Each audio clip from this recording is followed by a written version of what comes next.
Hi, this is Rahim Zulfikar Ali from Excel Basement, and this video will be in Urdu language. So let's get start. आज की इस video के अंदर हम एक और बहुत अच्छी टेक्निक और ट्रिक को सीखेंगे which is related to the Excel sorting. और अगर आप Excel के नॉर्मल यूज़र हैं यानी आप इंटरमीडिएट यूज़र हैं तो आपने कहीं ना कहीं अपनी स्प्रेडशीट्स में सॉर्टिंग के ऑप्शन को ज़रूर अप्लाई किया होगा। उसमें मैं आपको एक अच्छी सी ट्रिक बताता हूँ कि सॉर्टिंग का ऑप्शन हमेशा बिल्कुल एक्यूरेट काम नहीं करता।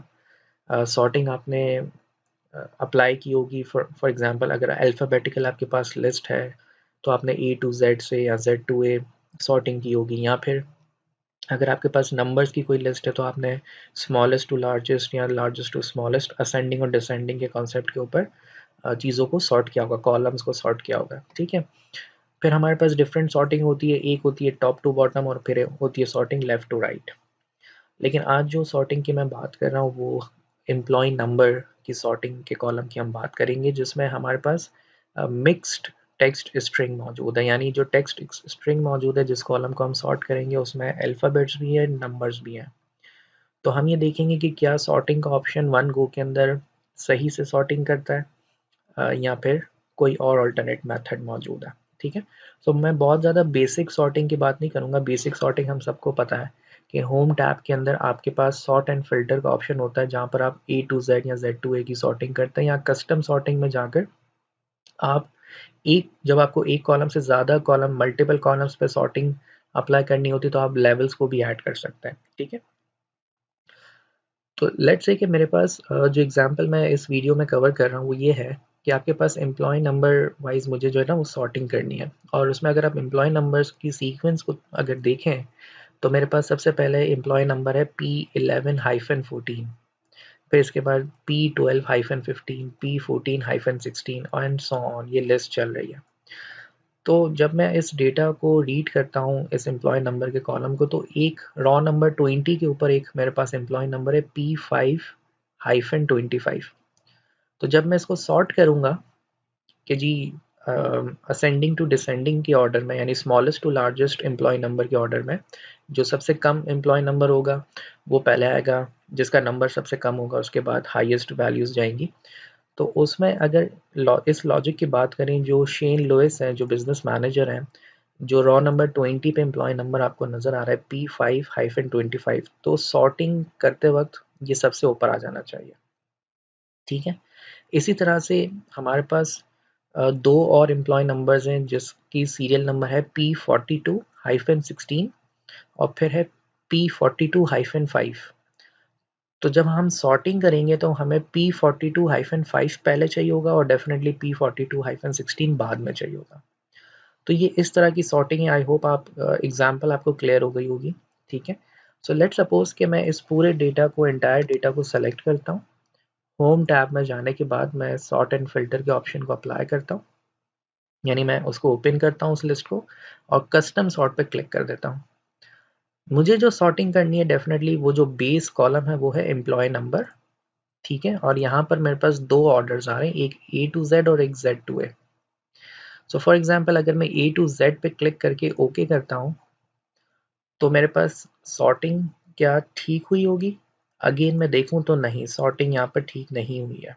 ठीक है, और अगर मैं इस डेटा को सेलेक्ट करने के बाद sort and filter custom sort में एम्प्लॉय नंबर का जो कॉलम है उस पर Z to A अप्लाई कर दूँ तो अब क्या होगा, हाईएस्ट टू लोवेस्ट होगा। तो अगर हाईएस्ट टू लोवेस्ट है तो आप देख सकते हैं कि 99 पहले है, फिर 97, ठीक है, फिर 96, 93। तो इस तरह से क्या P5-25 को अगर मैं देखूं तो वो तो सबसे लोवेस्ट होना चाहिए, लेकिन ऐसा नहीं है, यहाँ पर P11-14 आ रहा है। ठीक है, इसी तरह से अगर आप यहाँ देखें P22-8 पहले है और P22-22 बाद में। तो इसका मतलब मिक्स स्ट्रिंग्स के ऊपर सॉर्टिंग का जो डिफ़ॉल्ट फीचर है वो ठीक तरह से सॉर्टिंग नहीं कर पाता। ठीक है, ये आपको एक मिस्टेक मैंने बता दी। सही है, तो अब हम क्या करेंगे, इसके बाद हमारे पास एक वे आउट है, वो ये है कि हम हेल्पर कॉलम्स का इस्तेमाल करें। हेल्पर कॉलम से मुराद ये है कि हम एक्स्ट्रा कॉलम्स की मदद से अपने डेटा को सॉर्ट करेंगे। ठीक है। अच्छा, जो टेक्निक मैं आपको बता रहा हूँ वो basically Excel 2013 and above versions के अंदर एप्लीकेबल हो सकती है। जो फीचर मैं इस्तेमाल करूँगा इसके लिए वो होगा फ्लैश फिल। अगर आपके पास कोई पुराना एक्सेल का वर्जन मौजूद है तो आप फ्लैश फिल की जगह आपको फिर लेफ्ट मिड और राइट के फंक्शंस को यूटिलाइज करते हुए उस टेक्निक के ऊपर काम करना होगा। ठीक है। तो मैं एम्प्लॉय नंबर को दो पार्ट्स में स्प्लिट करूंगा। ठीक है। मैंने heading they the for example part one, जो मैंने एक एक्स्ट्रा कॉलम इंसर्ट किया था, और दूसरा जो कॉलम इंसर्ट किया था उसको मैंने heading they the part two. ठीक है। आप अपनी मर्जी से कोई भी दो हेडिंग्स दे सकते हैं। इसके बाद यहाँ पर जो मैं चीज़ करूँगा, जो स्प्लिट करूँगा एम्प्लॉय नंबर्स के कॉलम को, वो बेस बनाऊंगा इस हाइफन हाइफन को बेस बनाकर हम स्प्लिट करेंगे नंबर्स को अलग अलग कॉलम्स में।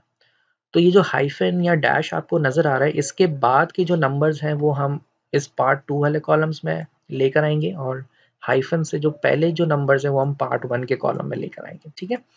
तो मैं विदाउट फार्मूला अप्लाई करूंगा इसको। आप विद फार्मूला भी अप्लाई कर सकते हैं, जैसे मैंने कहा लेफ्ट राइट मिड और फाइंड और सर्च के कॉम्बिनेशन से आप एक फार्मूला क्रिएट कर सकते हैं, या अगर आपके पास लेटेस्ट वर्जन है तो आप फ्लैश फिल को इस्तेमाल कर सकते हैं। तो हाइफन से जो पहले के नंबर्स हैं, मैं कुछ नंबर्स मैनुअली लिख रहा हूँ। For example 11, 12, 14। ठीक है। ये तीन नंबर्स मैंने खुद मैनुअल लिखे इस डेटा को रीड करते हुए, और फिर इसी कॉलम को, इंटायर कॉलम को मैंने सेलेक्ट कर लिया। ठीक है। और इसके बाद मैं डेटा के टैब में, मेरे पास फ्लैश फिल का एक फीचर मौजूद है। तो जैसे ही मैं क्लिक करूंगा, फ्लैश फिल इस पैटर्न को देखते हुए अपने इंटेलिजेंस से बाकी के तमाम सेल्स में से हाइफन से पहले के जो नंबर्स है वो मुझे एक्सट्रैक्ट करके बिल्कुल एक्यूरेटली दे देगा, जैसा कि आप यहाँ देख सकते हैं। इसी तरह से अब हाइफन के बाद के कुछ इनिशियल नंबर्स मैंने मैनुअल लिखे, फॉर एग्जांपल 14, 15, 16, जो आपको यहाँ पर नजर आ रहे हैं। सही है। और अब बाकी का काम कौन करके देगा? Flash fill. सो मैंने इंटायर कॉलम को सेलेक्ट किया और मैंने फ्लैश फिल पे क्लिक कर दिया, तो हाइफन के बाद के नंबर्स एक्सट्रैक्ट हो गए। अब हमें क्या करना है? अब हमें सॉर्टिंग अप्लाई करनी है based on these two columns. ठीक है। और हम असेंडिंग टू डिसेंडिंग करेंगे।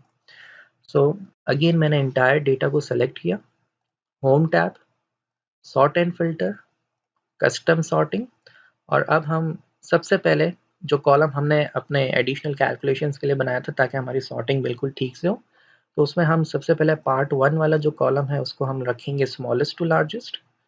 फिर उसमें एक और लेवल को ऐड करेंगे, जो सेकंड कॉलम है पार्ट टू के नाम से, उसमें भी हम जो सीक्वेंस रखना चाह रहे हैं वो स्मॉलेस्ट टू लार्जेस्ट रखना चाह रहे हैं। ठीक है। जैसे हम ओके करेंगे, ये पूरा डेटा सॉर्ट हो जाएगा based on these two columns. ठीक है। और अब हमें इन दो कॉलम्स की नीड नहीं है तो हम इसे डिलीट कर देंगे। और अगर आप देखें तो अब मेरे पास जो एम्प्लॉय नंबर्स वो बिल्कुल ठीक और एक्यूरेट सॉर्ट हो गए हैं। और आप देख सकते हैं कि जो P5-25 वो सबसे पहले आ रहा है। इसी तरह से ये जो P22-8 है, और उसके बाद P22-22 है। तो मेरी जो मिक्स टेक्स्ट स्ट्रिंग थी जिसको मुझे सॉर्ट करना था, जो मेरे एम्प्लॉय नंबर्स थे, वो अब बिल्कुल एक्यूरेटली सॉर्ट हो चुके हैं। ठीक है। सो आई होप ये टेक्निक आपको पसंद आई होगी। डू लाइक, शेयर, कमेंट, और कोई और सोल्यूशन अगर आपके पास मौजूद है तो वो भी आप हमारे साथ शेयर कर सकते हैं। Thank you so much.